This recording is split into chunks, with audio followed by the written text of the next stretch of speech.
અમદાવાદથી લંડન જતું પ્લેન તૂટી પડ્યું. અંદર બેઠેલા મહાનુભાવો મૃત્યુ પામ્યા. જે રીતે મૃત્યુ પામ્યા જોઈને આંખોમાંથી આંસુ વહેવા લાગ્યા. આ જ જીવનની સચ્ચાઈ છે. મોત માનવીને ગમે ત્યારે ગમે તે રીતે આવી શકે છે.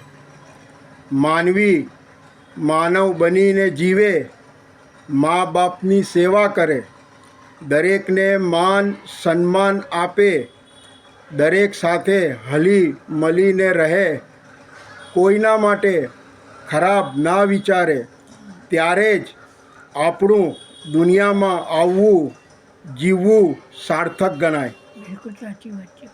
મોત આવે ત્યારે દિલમાં કોઈ રંજ અફસોસ ના હોય.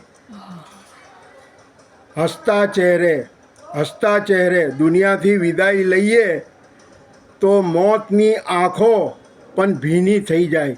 કેમ, ખરું ને? બિલકુલ સાચી વાત છે. વાહ વાહ વાહ વાહ.